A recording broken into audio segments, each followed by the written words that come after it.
modern dünyanın özgürlük ilişkisi nedir? Modernlik kavramı ya da modernleşme kavramını da özgürlükle bağlayacağız. Şöyle bağlıyoruz. Despotik din tutucu. Niye tutucu? Çünkü özgür değil.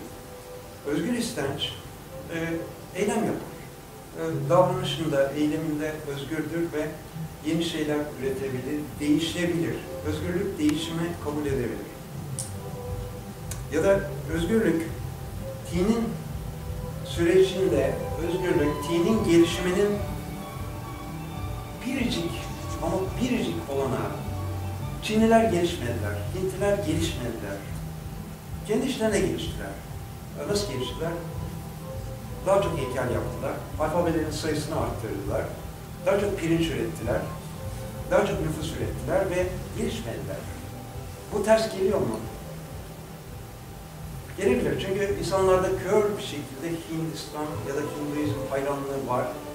Bunlar felsefi ya da kavramsal olmayan bilincin naivleri diyebileceğimiz şeyler.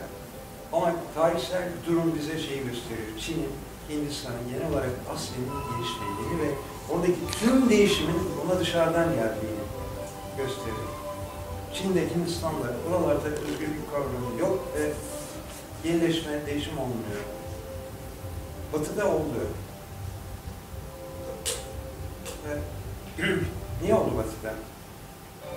Romalılar, Yunanlılar ortadan kalktılar. Ortadan kalkılan tarihsel olarak bir erdemdi, bir olumlu faktör, reddedilmesi gereken, arkasından ağlanması gereken bir şey değil. Ortadan kalkma, bir kültürün ortadan kalkması, sevinçle karşılanması gereken, coşkuyla karşılanması gereken bir şey. Çünkü din o katılığı orada bırakıyor.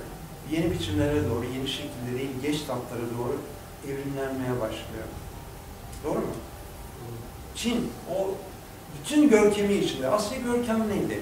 Ama o görkem, baktığınız, yakından baktığınız zaman aptallıktan başka bir şey değil. Bir insan altında 500 milyon insanına komuta ediyor. O insanlar pirinç üretmekten başka hiçbir şey yapmıyorlar. Ne kültür yapıyorlar güzel bir şekilde, ne sanat yapıyorlar, ne bilim yapıyorlar, ne felsefe yapıyorlar, ne demokrasi yapıyorlar, hiçbir şey yapmıyorlar. Hintliler öyle. Doğa koşullarının belirlemesine göre düzenleniyorlar. Kastlara göre. Niye kast nedir?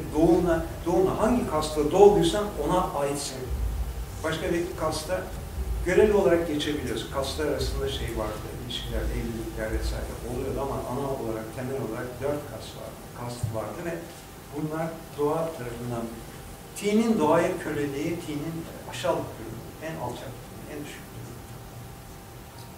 Ve Hintliler bunu insanı hayvanın da altına koyarak gösterdi. Hindistan'da inek bakım evleri var. Ve bütün tarih boyunca inek bakım evleri, yaşlı inekleri alıyorlar, bakıyorlar. Ama insanlar sokaklarda, kırlarda, tüm Hindistan üzerinde zaman zaman milyonlarla, 10 milyonlarla açlıktan kırılıyorlar. Onlara kimse bakmıyor.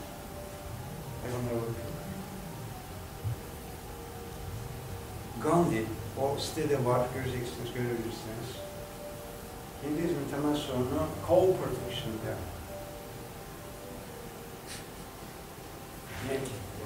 İnekleri koruma. İnekler hala otoyollarda başıboş dolaşıyorlar, evlere giriyorlar, alışverişe çıkıyorlar, çok alışveriş merkezlerine gidiyorlar vesaire. Bu tuttuğu gidiyorlar, bunu görüyoruz. Şimdi bu insanlık için onur verici bir durum değil. Aslında insanlığı aşağılayıcı bir şey. Ama Hintliler bunu yenmeye çalışıyorlar. Onu bir anda kaldırmak mümkün değil. Yani Hindistan'da demokrasi işliyor. Öyle bir nüfusa siz oy hakkı verdiğiniz zaman onlar ineklere oy veriyorlar. İnsanlara değil.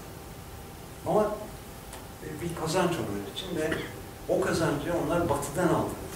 Yunanlılardan aldılar, Romalılardan aldılar ve batıdaki demokratik ülkelerden aldılar. Onlar kendi girişimleri içinde, kendi kast yapıları içinde öyle bir bileşeni, demokratik bir seçim sistemine falan bunu yapamadılar. Onlar rajaların altında itaat etmeye koşullanmışlar.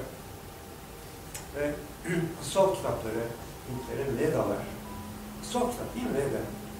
Biliyorsunuz Veda'yı okuyan var mı? Upanishadlar falan böyle ıvır zıvır var. Çünkü bunlar ıvır zıvırdan da kötü aslında. Çünkü bunlar o kas sisteminin yapısını formüle eden yazılar.